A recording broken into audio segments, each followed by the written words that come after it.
Halo sahabat sehat Karolus, perkenalkan saya Dr. Syanet Mila Hardiani Cayaningrum, spesialis anak. Saya adalah dokter spesialis anak yang berpraktek di Rumah Sakit Zen Karolus Salemba. Pada hari ini, saya ingin membagikan sedikit informasi mengenai bayi prematur dan apa saja fasilitas atau yang bisa diberikan di Rumah Sakit Zen Karolus Salemba. Baik, kelahiran prematur adalah kelahiran bayi yang usia kehamilannya kurang dari 37 minggu. Dibagi lagi menjadi beberapa bagian, jadi ada yang namanya extremely preterm, itu apabila bayinya usia kehamilannya kurang dari 28 minggu. Kemudian very preterm, kalau usia kehamilan bayinya itu dari 28 minggu sampai dengan 32 minggu kurang 1 hari. Dan moderate to late preterm infant, apabila usia kehamilannya antara 32 minggu sampai dengan kurang dari 37 minggu. Penyebab utama kelahiran prematur biasanya adalah karena kontraksi yang terjadi sebelum waktunya atau kontraksi dini. Bisa juga disebabkan karena kondisi-kondisi medis tertentu yang memicu persalinan itu harus dilakukan lebih cepat, baik secara spontan maupun secara operasi atau seksio sesaria. Kondisi yang menyebabkan hal-hal tersebut antara lain kehamilan multiple, yaitu kehamilan kembar, bisa kembar 2, kembar 3, kembar 4, dan seterusnya.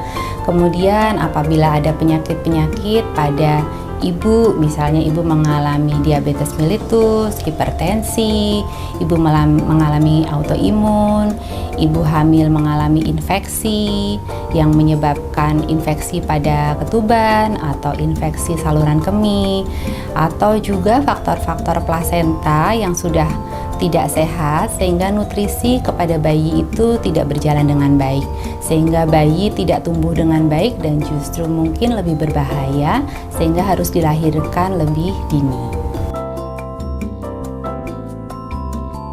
Bayi prematur biasanya mengalami hal-hal khusus yang memang berkaitan dengan ketidaksiapan bayi itu sendiri. Masalah utama biasanya adalah masalah pernapasan, karena bayi prematur biasanya belum siap untuk bernapas dengan baik secara mandiri. Kemudian masalah yang kedua adalah masalah kemampuan minum, karena bayi prematur rata-rata belum mampu untuk mengisap dan menelan secara optimal. Masalah yang ketiga yaitu masalah di otak, karena bayi prematur itu sangat rentan untuk mengalami intraventrikular hemoragik atau perdarahan di dalam otak.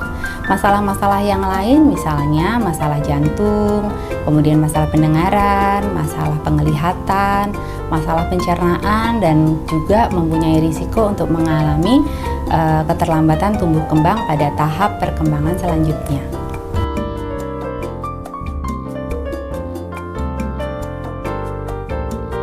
Bayi prematur pada umumnya memang membutuhkan perawatan khusus, tapi tergantung berapa usia kehamilan saat bayi itu dilahirkan. Semakin kecil bayi itu dilahirkan, perawatannya akan semakin kompleks. Biasanya perawatan yang dibutuhkan adalah dukungan oksigen, karena bayi prematur banyak yang belum mampu bernapas dengan spontan dan baik.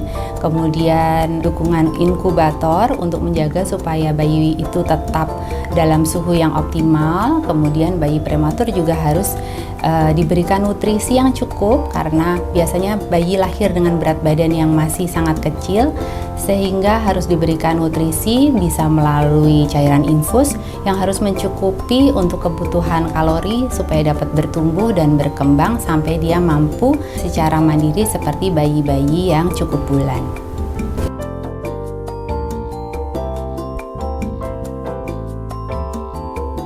Harapan dari segi medis dokter spesialis anak mengenai bayi prematur, diharapkan bayi-bayi prematur itu meskipun lahir belum pada waktunya, tapi dia bisa bertumbuh dan berkembang sesuai dengan target pertumbuhannya, dan juga otaknya bisa berkembang dengan baik.